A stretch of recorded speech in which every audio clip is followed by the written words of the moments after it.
ಪ್ರಜ್ವಲ್ ವಿರುದ್ಧ ಲೈಂಗಿಕ ದೌರ್ಜನ್ಯ ಆರೋಪ ಕೇಸ್. ಇದಕ್ಕೆ ಸಂಬಂಧಪಟ್ಟಂತೆ ಬ್ರೇಕಿಂಗ್ ಬರ್ತಾ ಇದೆ, ನೋಡ್ಕೊಂಡ್ ಬರೋಣ.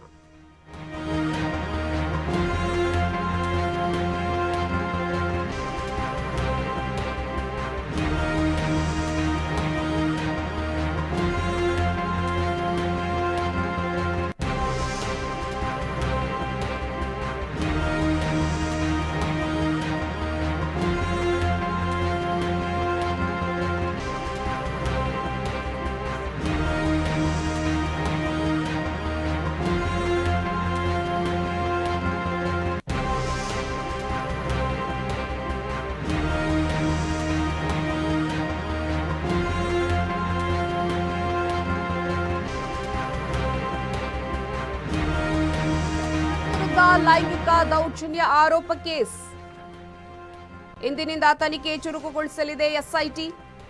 ಹೊಳೆನರಸೀಪುರ ನಗರ ಠಾಣೆಯಲ್ಲಿ ಕೇಸ್ ದಾಖಲು. ಸಂತ್ರಸ್ತೆ ಹೇಳಿಕೆ ದಾಖಲಿಸುವ ಮೂಲಕ ವಿಚಾರಣೆ ಆರಂಭ. ಬೆಂಗಳೂರಿನಲ್ಲಿಂದು ಎಸ್ಐಟಿಯಿಂದ ಸಂತ್ರಸ್ತೆಯ ವಿಚಾರಣೆ ನಡೆಯಲಿದೆ. ಸಂತ್ರಸ್ತೆಯಿಂದ ಎಸ್ಐಟಿ ತಂಡ ಮಾಹಿತಿಯನ್ನ ಸಂಗ್ರಹಿಸಲಿದೆ. ವಿಡಿಯೋ ಪರೀಕ್ಷೆಗಾಗಿ ಎಫ್ಎಸ್ಎಲ್ಗೆ ವರದಿಯನ್ನ ಕಳುಹಿಸುವ ಸಾಧ್ಯತೆ ಇದೆ. ಒಟ್ಟಾರೆ ಪ್ರಜ್ವಲ್ ವಿರುದ್ಧ ಲೈಂಗಿಕ ದೌರ್ಜನ್ಯ ಆರೋಪದ ಕೇಸ್ ಇಂದಿನಿಂದ ತನಿಖೆ ಸಾಕಷ್ಟು ಚುರುಕುಗೊಳ್ಳಲಿದೆ. ಎಸ್ಐಟಿ ತಂಡದಿಂದ ತನಿಖೆ 3 ತಂಡಗಳ ಮುಖಾಂತರವಾಗಿ ಈ ತನಿಖೆಯನ್ನ ಇದೀಗ ಆರಂಭಿಸಲಾಗಿದೆ. ಇದರಲ್ಲಿ ತಾಂತ್ರಿಕ ವರ್ಗ ಕೂಡ ಸಾಕಷ್ಟು ಕೆಲಸವನ್ನ ಮಾಡಲಿದೆ. ಪ್ರಮುಖವಾಗಿ ಇದೀಗ ಹೊಳೆನರಸೀಪುರ ನಗರ ಠಾಣೆಯಲ್ಲಿ ಕೇಸನ್ನು ದಾಖಲಿಸಲಾಗಿದೆ. ಸಂತ್ರಸ್ತೆಯ ಹೇಳಿಕೆ ದಾಖಲಿಸುವ ಮೂಲಕ ವಿಚಾರಣೆಯನ್ನ ಆರಂಭ ಮಾಡಲಾಗುತ್ತೆ. ಬೆಂಗಳೂರಿನಲ್ಲಿಂದು ಎಸ್ಐಟಿಯಿಂದ ಸಂತ್ರಸ್ತೆಯ ವಿಚಾರಣೆಯನ್ನ ನಡೆಸಲಾಗುತ್ತೆ. ಹಾಗೆಯೇ ಸಂತ್ರಸ್ತೆಯಿಂದ ಎಸ್ಐಟಿ ತಂಡ ಮಾಹಿತಿಯನ್ನ ಕೂಡ ಕಲೆ ಹಾಕೋದಿಕ್ಕೆ ಸಕಲ ಸಿದ್ಧತೆಗಳನ್ನ ಮಾಡಿಕೊಂಡಿದೆ. ವಿಡಿಯೋ ಪರೀಕ್ಷೆಗಾಗಿ ಎಫ್ಎಸ್ಎಲ್ಗೆ ವರದಿಯನ್ನ ಕಳುಹಿಸುವ ಸಾಧ್ಯತೆ ಇದೆ. ಪ್ರಜ್ವಲ್ ರೇವಣ್ಣ ಅಶ್ಲೀಲ ವಿಡಿಯೋ ಪ್ರಕರಣಕ್ಕೆ ಸಂಬಂಧಪಟ್ಟಂತೆ ಎಸ್ಐಟಿಯಿಂದ 3 ತಂಡಗಳನ್ನ ರಚನೆ ಮಾಡಲಾಗಿದೆ. ಸೀಮಾ ಲಾಟ್ಕರ್ ನೇತೃತ್ವದಲ್ಲಿ ಒಂದು ತಂಡ ರಚನೆಯಾಗಿದೆ. ಸುಮನ್ ಡಿ ಪನೇಕರ್ ನೇತೃತ್ವದಲ್ಲೂ ಕೂಡ ಮತ್ತೊಂದು ತಂಡವನ್ನ ರಚನೆ ಮಾಡಲಾಗಿದೆ. ಹಾಗೆಯೇ ತಾಂತ್ರಿಕ ತಂಡವನ್ನ ಕೂಡ ರಚಿಸಿದೆ. 3 ತಂಡಗಳಿಗೆ ಪ್ರತ್ಯೇಕ ಜವಾಬ್ದಾರಿಯನ್ನ ಎಸ್ಐಟಿ ಕೊಟ್ಟಿದೆ. ಹಾಗೆಯೇ ಸಂತ್ರಸ್ತೆ ಹೇಳುವ ಒಂದು ವಿಚಾರದ ಮೇಲೆ ಹೊಳೆನರಸೀಪುರ ನಗರ ಠಾಣೆಯಲ್ಲಿ ಕೇಸ್ ದಾಖಲಾಗಿದೆ. ಸಂತ್ರಸ್ತೆ ಹೇಳಿಕೆ ದಾಖಲಿಸುವ ಮೂಲಕ ವಿಚಾರಣೆಯನ್ನ ಕೂಡ ಆರಂಭ ಮಾಡಲಾಗಿದೆ. ಬೆಂಗಳೂರಿನಲ್ಲಿಂದು ಎಸ್ಐಟಿಯಿಂದ ಸಂತ್ರಸ್ತೆಯ ವಿಚಾರಣೆ ನಡೀತಾ ಇದೆ. ಸಂತ್ರಸ್ತೆಯಿಂದ ಎಸ್ಐಟಿ ತಂಡ ಮಾಹಿತಿಯನ್ನ ಕಲೆ ಹಾಕ್ತಾ ಇದೆ. ವಿಡಿಯೋ ಪರೀಕ್ಷೆಗಾಗಿ ಎಫ್ಎಸ್ಎಲ್ಗೆ ಕಳುಹಿಸುವ ಸಾಧ್ಯತೆ ಇದೆ. ಪ್ರಜ್ವಲ್ ರೇವಣ್ಣ ಅವರ ಅಶ್ಲೀಲ ವಿಡಿಯೋ ಪ್ರಕರಣದ ತನಿಖೆ ಆರಂಭಿಸಿರುವ ಸಿಐಡಿ ವಿಶೇಷ ತನಿಖಾ ತಂಡದ ಅಧಿಕಾರಿಗಳು ಸಂತ್ರಸ್ತೆಯರ ಹೇಳಿಕೆಯ ಮೇಲೆ ಜೊತೆಗೆ ವಿಡಿಯೋ ಪರೀಕ್ಷೆಗಾಗಿ ಎಫ್ಎಸ್ಎಲ್ಗೆ ವರದಿಯನ್ನು ಕಳುಹಿಸುವ ಸಾಧ್ಯತೆ ಇದೆ. ಇದಕ್ಕೆ ಸಂಬಂಧಪಟ್ಟಂತೆ ಹೆಚ್ಚಿನ ಸಿಬ್ಬಂದಿಗಳನ್ನು ಕೂಡ ನೇಮಕ ಮಾಡುವ ಯೋಚನೆಯನ್ನ ಮಾಡಿದ್ದಾರೆ. ಹೊಳೆನರಸೀಪುರ ಠಾಣೆಯಲ್ಲಿ ಪ್ರಕರಣ ದಾಖಲಾಗಿದೆ.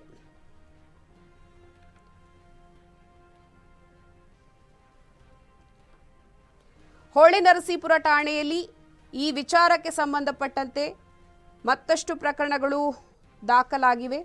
ಕಡತಗಳು ಎಸ್ಐಟಿಗೆ ಹಸ್ತಾಂತರ ಕೂಡ ಮಾಡಲಾಗಿದೆ. ಇದರ ಬೆನ್ನಲ್ಲೇ ನಿನ್ನೆ ಬಂದಂತಹ ದೂರುದಾರ ಸೇರಿ 2 ಸಂತ್ರಸ್ತೆಯರನ್ನು ಸಿಐಡಿ ಕಚೇರಿಗೆ ಇವತ್ತು ಕರೆಯಿಸಿಕೊಂಡು ಹೇಳಿಕೆಗಳನ್ನು ಪಡೆದುಕೊಳ್ಳಲಾಗ್ತಾ ಇದೆ. ವಿಚಾರಣೆಯನ್ನು ನಡೆಸಲಾಗ್ತಾ ಇದೆ. ಮೈಸೂರು ಎಸ್ಪಿ ಸೀಮಾ ಲಾಟ್ಕರ್ ಈ ವಿಚಾರಣೆಯನ್ನು ನಡೆಸೋದಿಕ್ಕೆ ಶುರು ಮಾಡಿದ್ದಾರೆ. ಈ ವೇಳೆ ಪ್ರಕರಣದ ಆರೋಪಿಗಳಾದ ಮಾಜಿ ಸಚಿವ ಎಚ್.ಡಿ. ರೇವಣ್ಣ ಮತ್ತು ಅವರ ಪುತ್ರ ಸಂಸದ ಪ್ರಜ್ವಲ್ ರೇವಣ್ಣ ಯಾವೆಲ್ಲ ವಿಚಾರಗಳಿಗೆ ಸಂಬಂಧಪಟ್ಟಂತೆ ಈ ವಿಚಾರಕ್ಕೂ ಸಂಬಂಧಪಟ್ಟಂತೆ ಹಲವಾರು ವಿಚಾರಗಳನ್ನು ಸಂತ್ರಸ್ತೆಯರ ಮುಖಾಂತರ ಮಾಹಿತಿಯನ್ನು ತಿಳ್ಕೊಳ್ಳುವ ಒಂದು ಕಾರ್ಯವನ್ನು ನಡೆಸ್ತಾ ಇದೆ. ಪ್ರಜ್ವಲ್ ರೇವಣ್ಣ ಅಶ್ಲೀಲ ವಿಡಿಯೋ ಪ್ರಕರಣ ಸಂಬಂಧಪಟ್ಟಂತೆ ಇದೀಗ ಪ್ರಜ್ವಲ್ ರೇವಣ್ಣ ಅವರನ್ನ ಪಕ್ಷದಿಂದ ಕೂಡ ಉಚ್ಚಾಟನೆ ಮಾಡಲಾಗಿದೆ. ಈ ವಿಚಾರವಾಗಿ ಖುದ್ದು ಕುಮಾರಸ್ವಾಮಿ ಅವರೇ ಹೇಳಿಕೆಯನ್ನ ಕೊಟ್ಟಿರುವಂತಹದ್ದು. ದೇವೇಗೌಡರ ಜೊತೆ ಮಾತನಾಡಿ ಈ ಒಂದು ತೀರ್ಮಾನವನ್ನ ತೆಗೆದುಕೊಳ್ಳಲಾಗಿದೆ. ಪಕ್ಷಕ್ಕೆ ಸಾಕಷ್ಟು ಮುಜುಗರ ಆಗುವಂತಹ ಕೆಲಸವನ್ನ ಮಾಡಿದ್ದಾರೆ ಸಂಸದ ಪ್ರಜ್ವಲ್ ರೇವಣ್ಣ.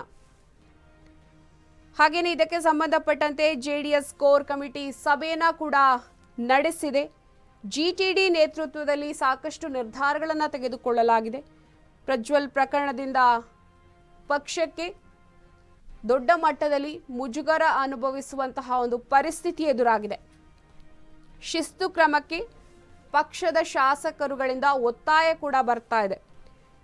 ಕೋರ್ ಕಮಿಟಿ ಸಭೆಯಲ್ಲಿ ಅಧಿಕೃತ ತೀರ್ಮಾನವನ್ನ ಕೂಡ ತೆಗೆದುಕೊಳ್ಳಲಾಗಿದೆ. ಒಟ್ಟಾರೆ ಪ್ರಜ್ವಲ್ ರೇವಣ್ಣ ಅಶ್ಲೀಲ ವಿಡಿಯೋ ಪ್ರಕರಣ ಸಾಕಷ್ಟು ದೊಡ್ಡ ಮಟ್ಟದಲ್ಲಿ ರಾಷ್ಟ್ರ ಮಟ್ಟದಲ್ಲಿ ಚರ್ಚೆ ನಡೀತಾ ಇದೆ. ಸಾಮಾಜಿಕ ಜಾಲತಾಣದಲ್ಲಿ ಹಲವು ವಿಡಿಯೋಗಳು ಹರಿದಾಡ್ತಾ ಇದೆ. ಹಾಗೆಯೇ ಸಾಮಾಜಿಕ ಜಾಲತಾಣದಲ್ಲಿ ಪ್ರಮುಖವಾಗಿ ಶಾಸಕ ಸಮೃದ್ಧಿ ಮಂಜುನಾಥ್ ಸಾಮಾಜಿಕ ಜಾಲತಾಣದಲ್ಲಿ ವರಿಷ್ಠರನ್ನ ತರಾಟೆಗೂ ಕೂಡ ತೆಗೆದುಕೊಂಡಿದ್ದಾರೆ. ಒಟ್ಟಾರೆ ಇಲ್ಲಿ ಅವರೊಂದು ಪ್ರಶ್ನೆಯನ್ನ ಮಾಡ್ತಾ ಇರುವಂತದ್ದು, ಇಲ್ಲಿ 19 ಶಾಸಕರ ಭವಿಷ್ಯ ಬೇಕೋ ಅಥವಾ ನಿಮ್ಮ ಮನೆ ಮಗನ ಭವಿಷ್ಯ ಮುಖ್ಯವೋ ಅಂತ ಒಂದು ಪ್ರಶ್ನೆಯನ್ನ ಕೂಡ ಮಾಡಿದ್ದಾರೆ. ಜೆಡಿಎಸ್ ರಾಜ್ಯಾಧ್ಯಕ್ಷ ಎಚ್ ಡಿ ಕುಮಾರಸ್ವಾಮಿ ಇದಕ್ಕೆ ಸಂಬಂಧಪಟ್ಟಂತೆ ಪ್ರತಿಕ್ರಿಯೆಯನ್ನ ಕೂಡ ಕೊಟ್ಟಿದ್ದಾರೆ. ಉಪ್ಪು ತಿಂದವರು ನೀರು ಕುಡಿಬೇಕು, ಅಶಿಸ್ತು ಮಹಿಳೆಯರ ಬಗ್ಗೆ ಅಗೌರವ ಸಹಿಸಿಕೊಳ್ಳುವ ಪ್ರಶ್ನೆ ಇಲ್ಲ. ಹಾಗಾಗಿ ಈ ವಿಚಾರಕ್ಕೆ ಸಂಬಂಧಪಟ್ಟಂತೆ ಕಾನೂನು ಯಾವ ಕ್ರಮವನ್ನ ಬೇಕಿದ್ರೂ ತೆಗೆದುಕೊಳ್ಳಲಿ, ಕಾನೂನು ಇದಕ್ಕೆ ತಕ್ಕ ಶಿಕ್ಷೆಯನ್ನ ಕೊಡಬೇಕು ಅಂತ ಅವರು ಹೇಳಿದ್ದಾರೆ. ಪೆನ್ಡ್ರೈವ್ ಪ್ರಕರಣವನ್ನ ಸರ್ಕಾರ SIT ತನಿಖೆಗೆ ವಹಿಸಿದೆ. ಈ ಒಂದು ಹಿನ್ನೆಲೆ ಪಕ್ಷದಲ್ಲಿ ಆಂತರಿಕ ಸಮಿತಿಯನ್ನ ರಚನೆ ಮಾಡಬೇಕು ಅಂತ ಹೇಳ್ತಾ ಇದ್ದಾರೆ. ಒಟ್ಟಾರೆ ಹೊಳೆನರಸೀಪುರ ಠಾಣೆಯಲ್ಲಿ ಈ ಕೇಸ್ಗೆ ಸಂಬಂಧಪಟ್ಟಂತೆ ಕಂಪ್ಲೇಂಟ್ ಲಾಡ್ಜ್ ಆಗಿದೆ. ಇದಕ್ಕೆ ಸಂಬಂಧಪಟ್ಟಂತೆ ಮತ್ತಷ್ಟು ಅಪ್ಡೇಟ್ಸ್ ಬರ್ತಾ ಇದೆ, ನೋಡ್ಕೊಂಡ್ ಬರೋಣ.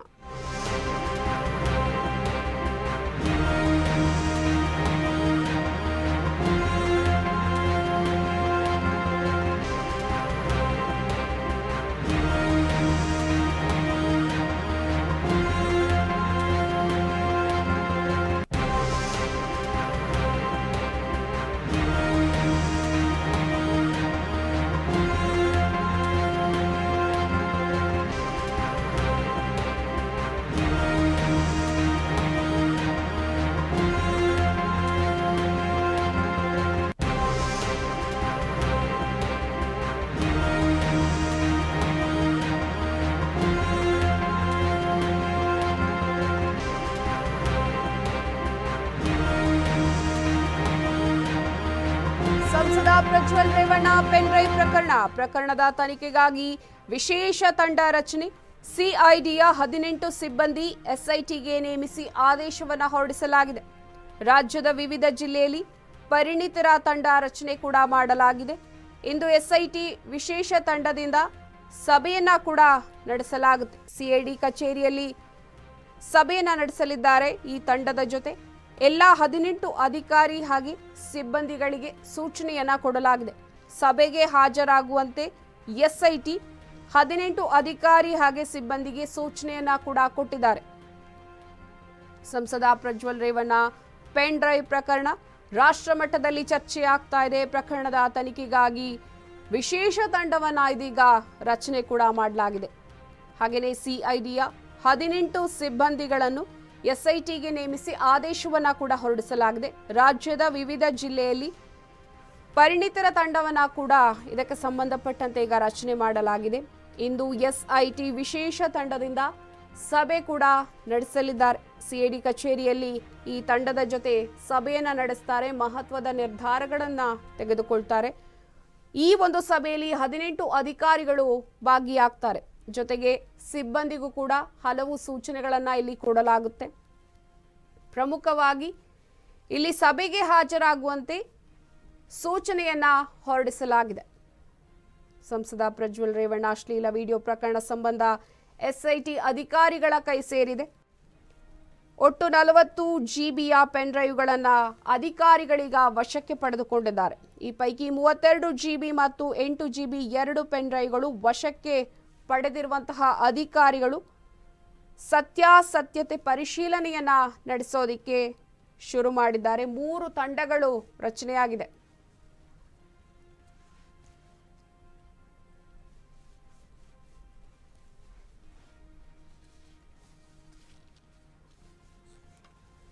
ಸಂಸದ ಪ್ರಜ್ವಲ್ ರೇವಣ್ಣ ಪೆನ್ ಡ್ರೈವ್ ಪ್ರಕರಣಕ್ಕೆ ಸಂಬಂಧಪಟ್ಟಂತೆ ಪ್ರಕರಣದ ತನಿಖೆಗಾಗಿ ವಿಶೇಷ ತಂಡವನ್ನ ರಚನೆ ಮಾಡಲಾಗಿದೆ. ಸಿಐಡಿಯ 18 ಸಿಬ್ಬಂದಿ ಎಸ್ಐಟಿಗೆ ನೇಮಿಸಿ ಆದೇಶವನ್ನ ಹೊರಡಿಸಲಾಗಿದೆ. ರಾಜ್ಯದ ವಿವಿಧ ಜಿಲ್ಲೆಯಲ್ಲಿ ಪರಿಣಿತರ ತಂಡ ರಚನೆ ಮಾಡಲಾಗಿದೆ. ಇದಕ್ಕೆ ಸಂಬಂಧಪಟ್ಟಂತೆ ಹೆಚ್ಚಿನ ಅಪ್ಡೇಟ್ಸ್ ಅನ್ನ ಕೊಡೋದಕ್ಕೆ ಡೆಸ್ಕ್ ಲೈವ್ ನಿಂದ ನೇರ ಸಂಪರ್ಕದಲ್ಲಿದ್ದಾರೆ ಅಶ್ವಥ್. ಅಶ್ವಥ್, ಪ್ರಕರಣ ಬಹಳ ಜೋರಾಗಿ ನಡೀತಾ ಇದೆ.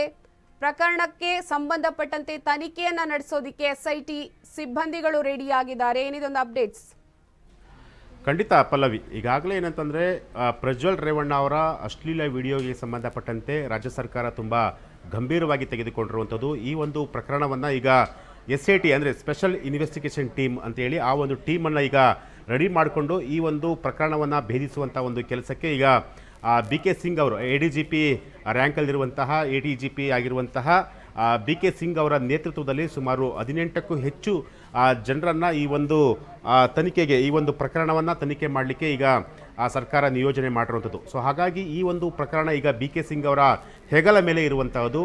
ಹಾಗಾಗಿ ಈ ಒಂದು ಪ್ರಕರಣದಲ್ಲಿ ಈಗಾಗಲೇ ಸುಮಾರು 5ಕ್ಕೂ ಹೆಚ್ಚು ಜನರನ್ನ ಸಂತ್ರಸ್ತ ಮಹಿಳೆಯರನ್ನು ಕರೆಸಿ ಠಾಣೆಗೆ ಕರೆಸಿ ಅವ್ರನ್ನ ವಿಚಾರಣೆಯನ್ನು ಮಾಡಿರುವಂಥದ್ದು ಒಂದು ಕಡೆ. ಆದರೆ ಮತ್ತೊಂದು ಕಡೆ ಈ ಒಂದು ಪ್ರಕರಣ ಹಲವು ಟ್ವಿಸ್ಟ್ಗಳನ್ನು ಈಗ ಪಡಿತಾ ಇರೋಂಥದ್ದು. ಅಂದರೆ ಇಲ್ಲಿ ಪ್ರಮುಖವಾಗಿ ಪ್ರಜ್ವಲ್ ರೇವಣ್ಣ ಅವರ ಜೊತೆ ಕಾರು ಚಾಲಕನಾಗಿ ಕೆಲಸ ಮಾಡ್ತಿದ್ದಂತಹ ಕಾರ್ತಿಕ್ ಗೌಡ ಅವರನ್ನು ಈಗ ಕರೆಸಿ ವಿಚಾರಣೆಯನ್ನು ಮಾಡಬೇಕು ಅಂತ ಹೇಳಿ ಈಗ SIT ತಂಡ ತೀರ್ಮಾನ ಮಾಡಿರುವಂಥದ್ದು. ಅಂದರೆ ಇಲ್ಲಿ ಪ್ರಮುಖವಾಗಿ ಪ್ರಜ್ವಲ್ ರೇವಣ್ಣ ಅವರ ಕಾರು ಚಾಲಕ ಕಾರ್ತಿಕ್ ಗೌಡನಿದ್ದಾನೆ.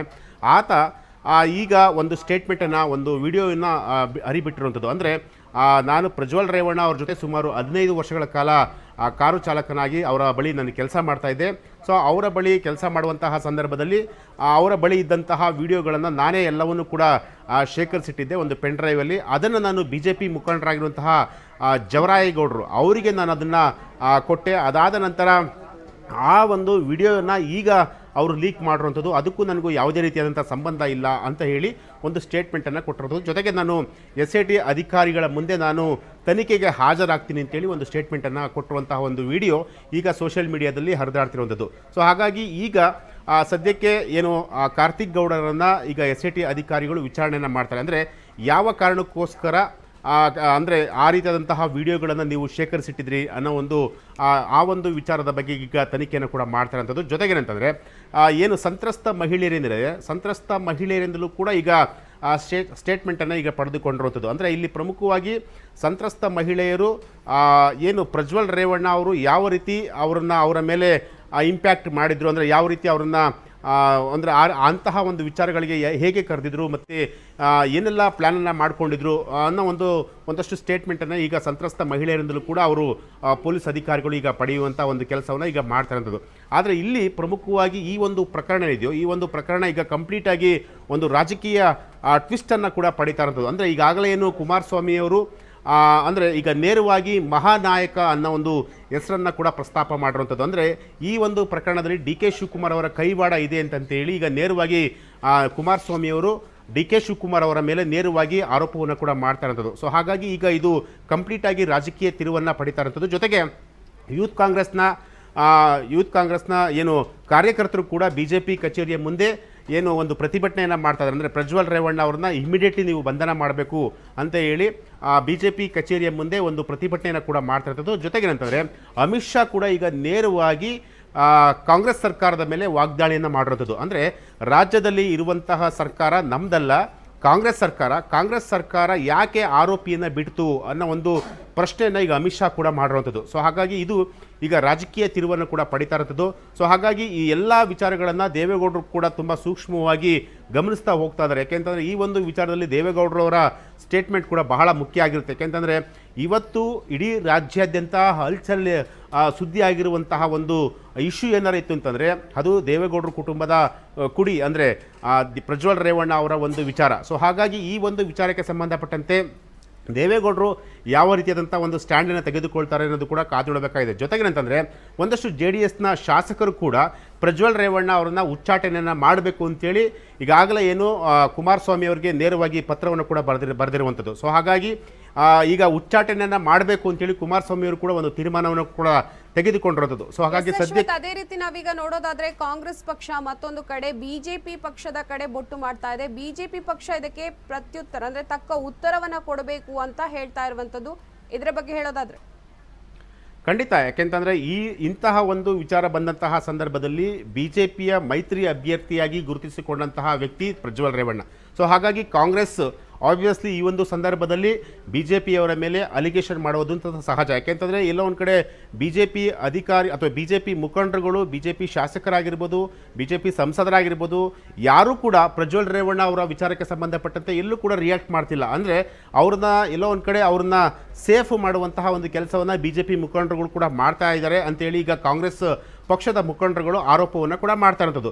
ಸೊ ಹಾಗಾಗಿ ಇಲ್ಲಿ ಕಾಂಗ್ರೆಸ್ ಪಕ್ಷ ಮಾಡ್ತಿರುವಂತಹ ಆರೋಪಕ್ಕೆ ಬಿಜೆಪಿ ಪಕ್ಷ ನೇರವಾಗಿ ಒಂದು ಟಕ್ಕರ್ ಕೊಡುವಂತಹ ಒಂದು ಕೆಲಸವನ್ನು ಮಾಡಬೇಕಾಗುತ್ತೆ. ಯಾಕೆಂತಂದರೆ ಇದು ತುಂಬ ಸೆನ್ಸಿಟಿವ್ ಆದಂತಹ ಪ್ರಕರಣ. ಯಾಕೆಂತಂದರೆ ಈ ಒಂದು ಪ್ರಕರಣದಲ್ಲಿ ಈಗಾಗಲೇ ಸಾಕಷ್ಟು ಮಹಿಳೆಯರು ಕೂಡ ನೊಂದಿರುವಂತಹ ಒಂದು ಪ್ರಕರಣ. ಸೊ ಹಾಗಾಗಿ ಇಂತಹ ವಿಚಾರವನ್ನು ಯಾರೂ ಕೂಡ ಮೈ ಮೇಲೆ ಹಾಕಿಕೊಳ್ಳುವುದಕ್ಕೆ ಯಾರೂ ಕೂಡ ಪ್ರಯತ್ನ ಮಾಡಲ್ಲ. ಸೊ ಹಾಗಾಗಿ ಈ ಆಬ್ವಿಯಸ್ಲಿ ಬಿಜೆಪಿಯವರು ಇಂತಹ ವಿಚಾರವನ್ನು ತುಂಬ ಸೆನ್ಸಿಟಿವ್ ಆಗಿ ಹ್ಯಾಂಡಲ್ ಮಾಡಬೇಕಾಗುತ್ತೆ. ಸೊ ಹಾಗಾಗಿ ಪ್ರಜ್ವಲ್ ರೇವಣ್ಣ ಅವರನ್ನ ನೇರವಾಗಿ ಈಗ ಪಕ್ಷದಿಂದ ಉಚ್ಚಾಟನೆಯನ್ನು ಮಾಡಬೇಕು. ಜೊತೆಗೆ ಪ್ರಜ್ವಲ್ ರೇವಣ್ಣ ಅವರು ಎಲ್ಲೇ ಇದ್ದರೂ ಕೂಡ ಅವರನ್ನ SIT ತನಿಖಾ ತಂಡದ ಮುಂದೆ ಅವರನ್ನು ಕರೆಸಿಕೊಳ್ಳುವಂಥ ಒಂದು ಕೆಲಸವನ್ನು ಅವರ ಪೋಷಕರಾಗಿರ್ಬೋದು ಅಥವಾ ಕುಟುಂಬದವರಾಗಿರ್ಬೋದು ಅಥವಾ ಯಾರೇ ಆಗಿದ್ದರೂ ಕೂಡ ಬಿಜೆಪಿ ನಾಯಕರ ಯಾರೇ ಆಗಿದ್ದರೂ ಕೂಡ ಅವರು ಆ ಕೆಲಸವನ್ನು ಮಾಡಬೇಕಾಗುತ್ತೆ. ಯಾಕೆಂತಂದರೆ ಒಂದು ವೇಳೆ ಏನಾದರೂ ಆ ಕೆಲಸ ಮಾಡದೇ ಇದ್ದರೆ ಮುಂದಿನ ದಿನಗಳಲ್ಲಿ ಪಕ್ಷಕ್ಕೂ ಕೂಡ ಡ್ಯಾಮೇಜ್ ಆಗುತ್ತೆ. ಜೊತೆಗೆ ಯಾಕೆಂತಂದರೆ ಈಗಾಗಲೇ ಉತ್ತರ ಕರ್ನಾಟಕದಲ್ಲೂ ಕೂಡ ಚುನಾವಣೆ ಇರೋದ್ರಿಂದ ಸೊ ಹಾಗಾಗಿ ಚುನಾವಣೆ ಸಂದರ್ಭದಲ್ಲಿ ಇಂತಹ ಇಶ್ಯೂಗಳ ಬಗ್ಗೆ ಬಹಳ ಎಚ್ಚರಿಕೆಯಿಂದ ನಾಯಕರುಗಳು ಕೂಡ ಸ್ಟೇಟ್ಮೆಂಟ್ ಮಾಡಬೇಕಾಗುತ್ತೆ. ಸೊ ಹಾಗಾಗಿ ಇಲ್ಲಿ ಬಿಜೆಪಿಯವರು ಈಗಾಗಲೇ ಪ್ರಜ್ವಲ್ ರೇವಣ್ಣ ಅವ್ರನ್ನ ಏನು ಒಂದು JDS ಜೊತೆ ಅಥವಾ ಬಿಜೆಪಿ ಜೊತೆ JDS ಜೊತೆ ಯಾವಾಗ ಹೊಂದಾಣಿಕೆ ಮಾಡ್ಕೊಂಡ್ರೋ, ಮೈತ್ರಿ ಮಾಡ್ಕೊಂಡ್ರೋ ಆಗಿಂದಲೂ ಕೂಡ ಇಂತಹ ಒಂದು ವಿಚಾರಗಳು ಬಂದಂತಹ ಸಂದರ್ಭದಲ್ಲಿ ಅವರಿಗೆ ಟಿಕೆಟನ್ನು ಕೊಡಬಾರ್ದಾಗಿತ್ತು. ಈಗಾಗಲೇ ಏನು ನಮಗೆ ಬಂದಿರುವಂತಹ ಮೂಲಗಳ ಪ್ರಕಾರ ಅಮಿತ್ ಶಾ ಅವರು ಕೂಡ ಇಂತಹ ಇಶ್ಯೂ ಅಂದರೆ ಟಿಕೆಟ್ ಕೊಡುವಂತಹ ಸಂದರ್ಭದಲ್ಲೂ ಕೂಡ ಏನು ಅಮಿತ್ ಶಾ ಅವ್ರ ಬಳಿ ಈ ವಿಚಾರ ಪ್ರಸ್ತಾಪ ಆಗಿತ್ತು. ಆದರೂ ಎಲ್ಲ ಒಂದು ಕಡೆ ದೊಡ್ಡಗೌಡರು ಏನು ಈ ಒಂದು ವಿಚಾರವನ್ನು ಬದಿಗೊತ್ತಿ ಮೊಮ್ಮಗನಿಗೆ ಟಿಕೆಟನ್ನು ಕೊಡಲೇಬೇಕು ಅಂತೇಳಿ ಮೊಮ್ಮಗನಿಗೆ ಟಿಕೆಟ್ ಕೊಡಿಸುವಂಥ ಒಂದು ಕೆಲಸವನ್ನು ಕೂಡ ಮಾಡಿದರು. ಆದರೆ ಎಲ್ಲ ಒಂದು ಕಡೆ ಅದೇ ರೀತಿ ಈಗ ನಾವು ನೋಡೋದಾದ್ರೆ 2ನೇ ಹಂತದ ಚುನಾವಣೆ ಇನ್ನೇನು ಹತ್ರ ಬರ್ತಾ ಇದೆ. ಈ ಒಂದು ಸಂದರ್ಭದಲ್ಲಿ ಮೈತ್ರಿ ಮಾಡಿಕೊಂಡಿರುವಂತಹ ಈ ಎರಡು ಪಕ್ಷಗಳ ಮಧ್ಯದಲ್ಲಿ ಈ ಒಂದು ವಿಚಾರ ಎದ್ದಿರುವಂತದ್ದು 2ನೇ ಹಂತದ ಚುನಾವಣೆಗೆ ಏನಾದರೂ ಪೆಟ್ಟು ಬೀಳುವಂತಹ ಸಾಧ್ಯತೆ ಇದೆ. ಈಗ ಉಚ್ಚಾಟನೆ ಮಾಡಬೇಕು ಅಂತ ಹಲವಾರು ರೀತಿಯಲ್ಲಿ ಪ್ರತಿಭಟನೆ ನಡೀತಾ ಇರುವಂತದ್ದು. ಉಚ್ಚಾಟನೆ ಮಾಡಿದ ಮೇಲೂ ಕೂಡ ಈ ಪಕ್ಷಕ್ಕೊಂದು ಮುಜುಗರ ತಂದಿರುವಂತಹ ವಿಚಾರ ಅಂತ ನೋಡೋದಾದ್ರೆ ಖಂಡಿತ ಪಲ್ಲವಿ, ಇದು ಚುನಾವಣೆಯಲ್ಲಿ ಸಾಕಷ್ಟು ಎಫೆಕ್ಟ್ ಆಗೋದ್ರಲ್ಲಿ ಡೌಟ್ ಇಲ್ಲ ಅಂತ ಹೇಳ್ಬೋದು. ಯಾಕೆಂತಂದರೆ ಚುನಾವಣೆ ನಡೆಯುವಂತಹ ಸಂದರ್ಭದಲ್ಲಿ ಏನಾದರೂ JDS ಜೊತೆ ಹೆಚ್ಚಾಗಿ JDS ನಾಯಕರ ಜೊತೆ ಬಿಜೆಪಿ ನಾಯಕರುಗಳು ಏನಾದ್ರು ಜಾಸ್ತಿ ಗುರುತಿಸಿಕೊಳ್ಳುವುದು ಅಥವಾ ಅವರ ಜೊತೆ ಜಾಸ್ತಿ ಒಡನಾಟವನ್ನು ಇಟ್ಕೊಳ್ಳೋದು ಆ ರೀತಿ ಏನಾರು ಮಾಡ್ತು ಅಂತಂದರೆ ಖಂಡಿತವಾಗ್ಲೂ ಉತ್ತರ ಕರ್ನಾಟಕದಲ್ಲಿ ಏನು ಈ ಒಂದು ಇಶ್ಯೂ ಇದೆಯಲ್ಲ, ಈ ಇಶ್ಯೂನ ಕಾಂಗ್ರೆಸ್ನ ಮುಖಂಡರುಗಳು ಈ ಇಶ್ಯೂನ ಇಟ್ಕೊಂಡು ಮತದಾರರಲ್ಲಿ ಎಲ್ಲೋ ಒಂದು ಕಡೆ ಮತದಾರರಲ್ಲಿ ಒಂದು ಮನವಿಯನ್ನು ಕೂಡ ಮಾಡ್ಕೊಳ್ತಾರೆ. ಬಿಜೆಪಿ ನಾಯಕರು ಈ ರೀತಿಯಾಗಿ ಎಲ್ಲ ಒಂದು ಕಡೆ ಪ್ರಜ್ವಲ್ ರೇವಣ್ಣ ಅವ್ರನ್ನ ಸೇಫ್ ಮಾಡ್ತಾರೆ, ಜೊತೆಗೆ JDSನ ನಾಯಕರುಗಳು ಕೂಡ ಪ್ರಜ್ವಲ್ ರೇವಣ್ಣ ಅವ್ರನ್ನ ಸೇಫ್ ಮಾಡ್ತಾ ಇದ್ದಾರೆ ಅಂತ ಹೇಳಿ ಒಂದಷ್ಟು ಆ ರೀತಿಯಾದಂಥ ಇಶ್ಯೂನ ಇಟ್ಕೊಂಡು ಉತ್ತರ ಕರ್ನಾಟಕದ ಜನರ ಮುಂದೆ ಹೋಗ್ತಾರೆ. ಸೊ ಹಾಗಾಗಿ ಅದು ಚುನಾವಣೆಯ ಸಂದರ್ಭದಲ್ಲಿ ಬಹಳ ಎಫೆಕ್ಟ್ ಆಗುತ್ತೆ. ಸೊ ಹಾಗಾಗಿ ಇಲ್ಲಿ ಏನಾಗಬೇಕು ಅಂತಂದರೆ ಇಮಿಡಿಯೇಟ್ಲಿ ಪ್ರಜ್ವಲ್ ರೇವಣ್ಣ ಅವ್ರನ್ನ SIT ಅಧಿಕಾರಿಗಳ ಮುಂದೆ ತಂದು ಬಿಡುವಂತಹ ಕೆಲಸವನ್ನು ಮಾಡಬೇಕು. ಜೊತೆಗೆ ಅಂದರೆ SIT ತನಿಖಾಧಿಕಾರಿಗಳ ಮುಂದೆ ಪ್ರಜ್ವಲ್ ರೇವಣ್ಣ ಕೂಡ ಖುದ್ದಾಗಿ ಬರಬೇಕು. ಅದಾದ ನಂತರ ಏನು ಕಾನೂನು ಪ್ರಕಾರ ಏನು ಮಾಡಬೇಕು ಅದನ್ನು ಪ್ರಜ್ವಲ್ ರೇವಣ್ಣ ಅವರು ಮಾಡಬೇಕಾಗುತ್ತೆ, ಮತ್ತು ಸಂತ್ರಸ್ತ ಮಹಿಳೆಯರು ಮಾಡಬೇಕಾಗುತ್ತೆ. ಜೊತೆಗೆ ಸರ್ಕಾರವು ಕೂಡ ಯಾವ ರೀತಿಯಾದಂಥ ಒಂದು ಆಕ್ಷನನ್ನು ತೆಗೆದುಕೊಳ್ಬೇಕು ಅನ್ನೋದು ಕೂಡ ಸರ್ಕಾರವು ಕೂಡ ಯೋಚನೆ ಮಾಡುತ್ತೆ. ಸೊ ಹಾಗಾಗಿ ಇದು ತುಂಬ ಸೆನ್ಸಿಟಿವ್ ಆದಂಥ ಪ್ರಕರಣ. ಇಡೀ ರಾಜ್ಯ ಅಲ್ಲ, ಇಡೀ ದೇಶದಲ್ಲಿ ಸಾಕಷ್ಟು ದೊಡ್ಡ ಮಟ್ಟದಲ್ಲಿ ಸದ್ದು ಮಾಡ್ತಿರುವಂತಹ ಪ್ರಕರಣ. ಯಾಕೆಂತಂದರೆ ಒಬ್ಬ ಮಾಜಿ ಪ್ರಧಾನಿ ಅವರ ಮೊಮ್ಮಗ ಇಂತಹ ಒಂದು ಸೆಕ್ಷುವಲ್ ಒಂದು ಈ ರೀತಿಯಾದಂಥ ಸೆಕ್ಸ್ ಸ್ಕ್ಯಾಂಡಲ್ ಇಂತಹ ಒಂದು ಪ್ರಕರಣದಲ್ಲಿ ಭಾಗಿಯಾಗಿರೋದು ಇದು ಮೊದಲ ಬಾರಿಗೆ ಅಂತ ಹೇಳ್ಬೋದು. ಸೊ ಹಾಗಾಗಿ ಅದು ಇಷ್ಟು ದೊಡ್ಡ ಪ್ರಮಾಣದಲ್ಲಿ ಸುಮಾರು 2,000ಕ್ಕೂ ಹೆಚ್ಚು ವಿಡಿಯೋಗಳು ಇದೆ ಅನ್ನೋ ಒಂದು ಮಾಹಿತಿ ಕೂಡ ಈಗ ಸೋಷಿಯಲ್ ಮೀಡಿಯಾದಲ್ಲಿ ಹರಿದಾಡ್ತಿರುವಂಥದ್ದು. ಸೊ ಹಾಗಾಗಿ ಇಂತಹ ಪ್ರಕರಣದಲ್ಲಿ ಖಂಡಿತವಾಗಲೂ ಪ್ರಜ್ವಲ್ ರೇವಣ್ಣ ಆಗಿರಲಿ ಅಥವಾ ಕುಮಾರಸ್ವಾಮಿ ಆಗಿರಲಿ ಅಥವಾ ದೇವೇಗೌಡರಾಗಿರಲಿ ಯಾರು ಕೂಡ ಮೊಮ್ಮಗರನ್ನ ಉಳಿಸಿಕೊಳ್ಳುವಂತಹ ಒಂದು ಪ್ರಯತ್ನಕ್ಕೆ ಯಾರು ಕೂಡ ಕೈ ಹಾಕಬಾರ್ದು ಅನ್ನೋದು ರಾಜ್ಯದ ಜನರ ಒಂದು ಕಳಕಳಿ ಅಂತಂದ್ರೂ ಕೂಡ ತಪ್ಪಾಗಲಿಕ್ಕಿಲ್ಲ. ಪಲ್ಲವಿ, ಧನ್ಯವಾದ ನಿಮ್ಮೆಲ್ಲ ಅಪ್ಡೇಟ್ಸ್ಗಾಗಿ ಅಶ್ವಥ್. ಎಸ್, ಸಂಸದ ಪ್ರಜ್ವಲ್ ರೇವಣ್ಣ ಪೆನ್ ಡ್ರೈವ್ ಪ್ರಕರಣದ ತನಿಖೆಗಾಗಿ ಈಗ ವಿಶೇಷ ತಂಡವನ್ನ ರಚನೆ ಮಾಡಿರುವಂತದ್ದು. ಸಿಐಡಿಯ 18 ಸಿಬ್ಬಂದಿ ಎಸ್ಐಟಿಗೆ ನೇಮಿಸಿ ಆದೇಶವನ್ನ ಕೂಡ ಹೊರಡಿಸಿದ್ದಾರೆ. ರಾಜ್ಯದ ವಿವಿಧ ಜಿಲ್ಲೆಯಲ್ಲಿ ಪರಿಣಿತರ ತಂಡವನ್ನ ರಚನೆ ಮಾಡಲಾಗಿದೆ.